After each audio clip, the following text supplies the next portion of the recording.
Hey guys, welcome back to another video, and in today's video, we're going to be taking a look at the 2024 elections in a scenario in which the Democrats have a trifecta, meaning they win all three of the most important races: the general election, the Senate race, and the House of Representatives. So basically, if Democrats were to win all three, basically getting a trifecta, how all these maps would look like. I'm going to be breaking that down for you guys.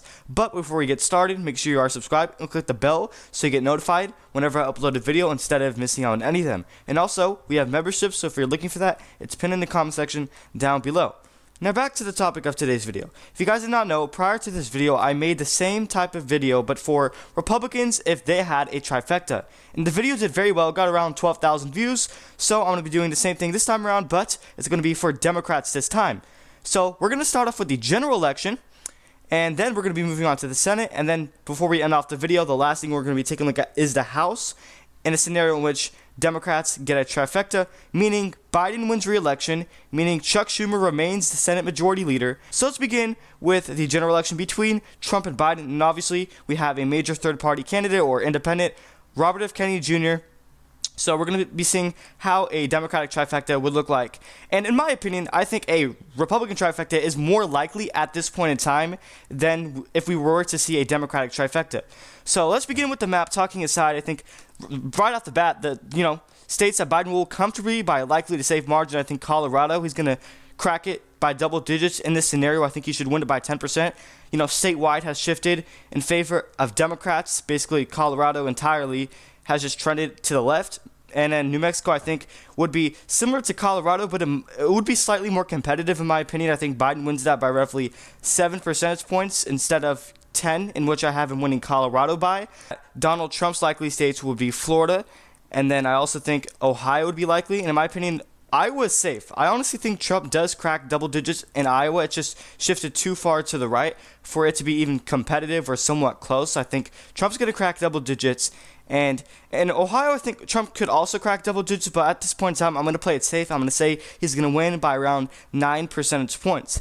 And then in Florida, it's pretty much a lost cause for Democrats at this point. Statewide, entirety of Florida has just abandoned the Democratic Party, and it's just basically trending in favor of Republicans. Trump is expected to win Miami-Dade County, and that's a county that I believe Biden won in 2020, so Trump's going to flip that because Ron DeSantis performed very well in that area. So basically, Trump is expected to win Florida by 7 to 10 percentage points. But I'm going to tell you right now, it's not a safe state in this election cycle. Maybe in the next election cycle in 2028, you can say Florida would be safe. But at this point in time, I think it's likely for Donald Trump. It's not quite there yet. I don't think it's a safe state for Republicans just yet. I think the lean states for Joe Biden in his trifecta scenario would be Minnesota. I think New Hampshire would be lead for him, as well as a state like Arizona. Let's begin with Minnesota. Minnesota is a state that, similar to a few of these other states like New Mexico, has just shifted to the left. You take a look at the suburbs, Biden is performing very well, or he is expected to perform very well among white suburban women. And, issues like abortion, if those get voters to the polls and turn out for Biden, I think he can have his support, but he's still not going to reach his 2020 numbers in the state. He won it by 7%, in which I do not see him winning by that much this time around. I think then his numbers would wind down a little bit. The margin would get closer, but still not enough for Trump to win the state. I think Trump would have a lot to overcome. And main reason why Biden, performed so well in 2020 was because he had the BLM momentum, which we're not going to be seeing this time around. So a lot of that support that he got mainly from BLM will not show up for him this time around. So that's why it's going to be closer, but he's still going to perform better than Hillary Clinton did of, around 2%. I think he's going to win it by 5% in 2024. Basically, the Minneapolis area has just shifted too far, favoring Democrats for Trump to possibly win it. I just don't see that happening. And even in Trump's best case scenario, I still have Biden winning Minnesota by a lean margin. So no matter what the margin is, no matter how close it gets, Biden's going to win the state more than likely. And then in New Hampshire, I think even though, Biden won it by 7 percentage points back in 2020, I think it can get closer, similar to a state like Minnesota. I actually think, in my opinion, Minnesota and New Hampshire basically vote very similarly. I mean, in 2016, you take a look at these trends, both of them went to Clinton by roughly 1 to 2 percentage points. And then in 2020, both of these states went to Biden by roughly 7%. So basically, they vote in the same direction and they have similar margins. Like I just mentioned, 2% for Clinton and then 7% for Biden in both of these states. So they basically don't split. They basically vote in the same pattern, same direction. So I think Biden wins New Hampshire by 5 percentage points this time around. And then Arizona. This is, in a Democratic trifecta scenario, I think Biden wins Arizona by roughly 3 percentage points. I mean, this is a state that is trending in favor of Democrats. It's a fast shift. It's not a slow shift. It's happening very quickly. You take a look at McCain's margin in 2008 of 11%. It went down to 7% for Mitt Romney in 2012, and then it went down to 3% for Trump in 2016, and Biden finally flipped it in 2020. So each election cycle, it's a consistent trend that the state overall shifts roughly 3 to 4% to the left in favor of Democrats. Like I just mentioned, it went from 11 to 7 to 3%, and then it flipped to Biden in 2020, on the general election. So basically the state is just trending in favor of Democrats. And if Biden is able to perform as well as he did in Maricopa County, I think he's going to win this state. I think whatever happens in Maricopa County, I think Maricopa County is very important. I think whatever happens there basically decides the winner of the election. If Trump is able to flip Maricopa, I think he's more than likely going to win this state. But Biden won Maricopa by 2% in 2020. I mean, it's a more favorable year.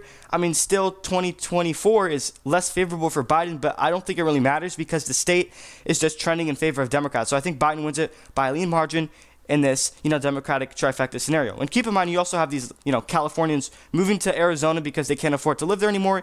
And if they bring their political views with them, they're more than likely going to vote Democrat. I mean, for example, 1 out of every 3 license plates you see nowadays in Arizona are people from California, so it's not looking good for Republicans. And if Biden is able to, win over the neocons, the establishment, the John McCain-style voters, the Romneys of Arizona, and yes, they make up a big majority of Arizona's Republican Party. I mean, this state is filled with neocons. Trust me. That's why Biden won the state in 2020, and it helped him. And if Biden is able to do that and, pull away the independents from Donald Trump to his column, I think Biden wins Arizona. I also think the lean states for Donald Trump is going to be Georgia. I think that is more than likely going to flip for Donald Trump. I just do not see in any scenario, even in Biden's best case, I do not see Georgia going to him again. I just don't, because the margin was just so small in 2020. He won it by roughly 11,000 votes, which is like 0.3%. That's as close as it gets. And the main reason why he won this state was because of high African-American voter turnout that went to his favor. It shifted the state. It swung it 6 points to the left, in which I think he honestly got lucky, and a lot of that had to do with COVID, which Donald Trump was facing a ton of outlash at this time, and keep in mind 2024 is less favorable for Biden, so I honestly see Georgia flipping back to Donald Trump.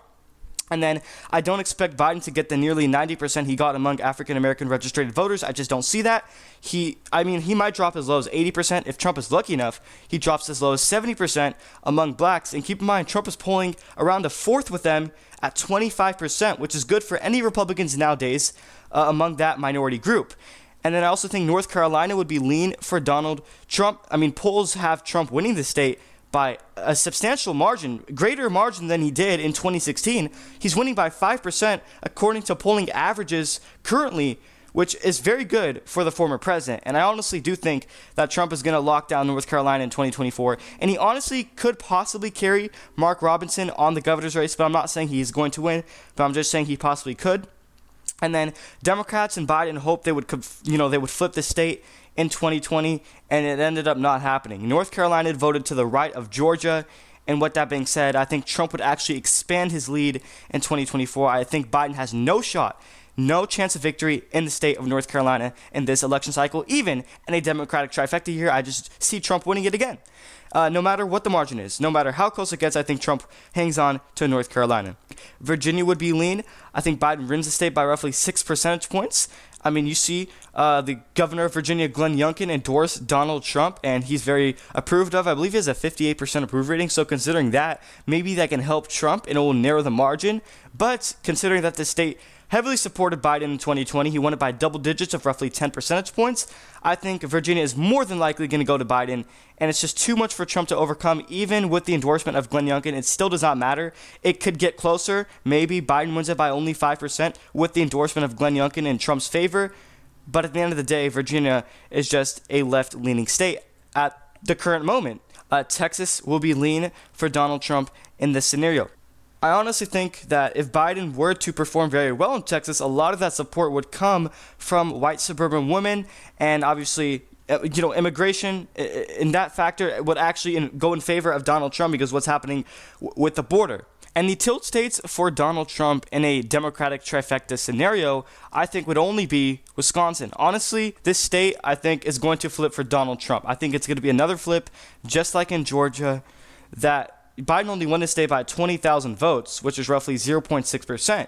And keep in mind that when Trump won the state in 2016, he won it by a greater margin than Biden did. He won it by 0.8%, which is 0.2 more than Biden's margin in 2020. So considering that, I think Trump is more favored in Wisconsin.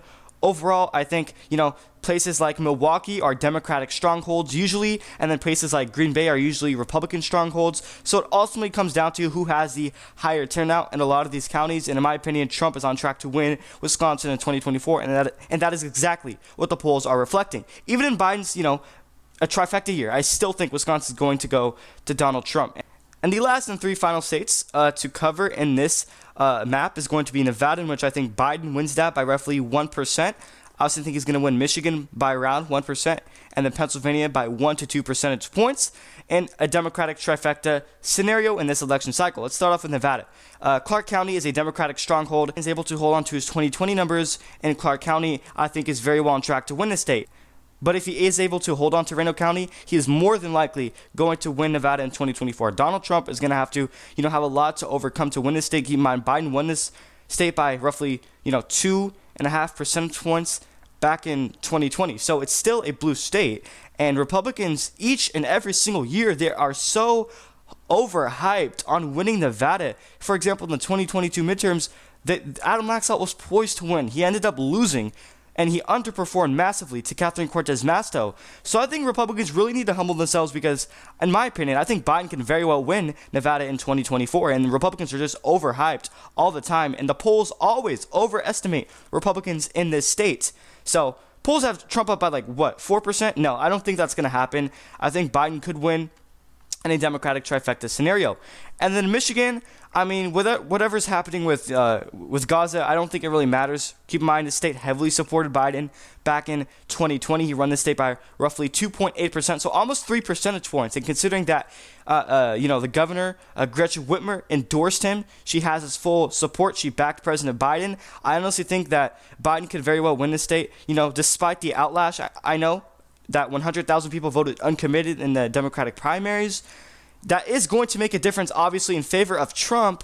But at the end of the day, cities like Detroit, those type of counties, have just shifted to the left in favor of Democrats. So I think Biden nearly hangs on to there in a Democratic trifecta. And then in Pennsylvania, I honestly think it comes down to if Biden is able to overperform on what the polls are saying in, counties like Pittsburgh, Philadelphia, those type of suburbs. And then if Biden is able to hold on to Erie County, which was a Trump county in 2016, but flipped to Biden in 2020, basically handing him over the state. Similar to Maricopa County in Arizona, I think Erie County plays a similar role to Maricopa in Arizona. I think whoever wins that county will probably win basically the entire state in 2024. So at the end of the day, in a Democratic trifecta year scenario, this election cycle where they win the House, they win the general election, the presidency, and they win the Senate, I think Biden wins re-election with 277 electoral votes, which in my opinion, this is his best case.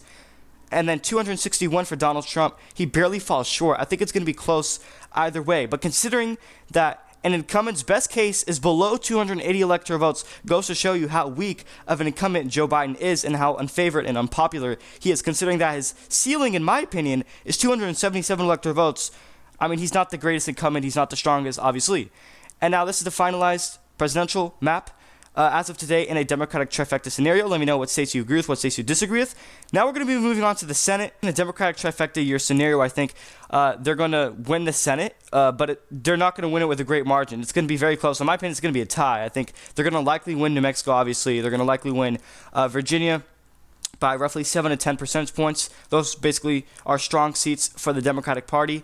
And then states like Florida is going to be likely for Rick Scott. The state pretty much has just shifted too far to the right for it to be even come close. You saw what happened back in the 2022 midterms, and Democrats actually overperformed in 2022. So considering that Republicans still did tremendously well in Florida, goes to show you that Democrats will not come close to winning this Senate seat in 2024. And then Texas, I think, will be closer than Florida would be, but I still think Ted Cruz has the slight edge. Keep in mind, he actually almost lost in 2018, but that was to better work. I know he's facing Colin Allred this time around, which is not the strongest candidate, I would say. I think Ted Cruz probably wins by a little bit more than his 2018 margin of roughly 3 to 4 percentage points. And in my opinion, I think Ted Cruz is more likable now than where he was, I would say, back in 2018. And then seats like Michigan, I think Alyssa Slotkin is not the strongest Democratic candidate, but I mean, this state usually loves Democratic senators, and they always vote blue when it comes to the Senate. So considering that, I think, considering that she is not the strongest candidate, I think Alyssa Slotkin could possibly lose, but at this point in time, I have her winning by a tilt margin of roughly 1 to 2%. I think it's going to be very close. But if Republicans play their cards well and they nominate a good Republican candidate in Michigan, I think they could possibly flip the seat. But in my opinion, they will not do that. And I think Alyssa Slotkin is going to nearly win. And then Wisconsin Senate race, I think Tammy Baldwin is a strong Democratic incumbent. She always wins here. I mean, I think she's going to win by roughly 3 percentage points this time around. It can get close. It can get somewhat close, but no matter how close it gets, I think Tammy Baldwin is more than likely going to hold on to her seat. She's just poised to win. She's too strong of a candidate, and in my opinion, Republicans will not nominate a strong, Republican on their part of the ticket. So with that being said, Tammy Baldwin is going to win that. And then Bob Casey is another strong Democratic incumbent in the Rust Belt. The Rust Belt actually has a lot of strong Democratic incumbents, so I think Bob Casey will win by a greater margin than what Tammy Baldwin would win by, because Pennsylvania is obviously going to vote to the left of Wisconsin in this year's election cycle, obviously. And I think Bob Casey wins by roughly 5 percentage points, maybe even 6 possibly. And you saw happen in 2022 midterms. Dr. Oz massively underperformed the polls, and John Fetterman actually overperformed expectations. So considering that, I think Bob Casey is going to win by roughly 6 percentage points, a lean margin in this year's Senate race.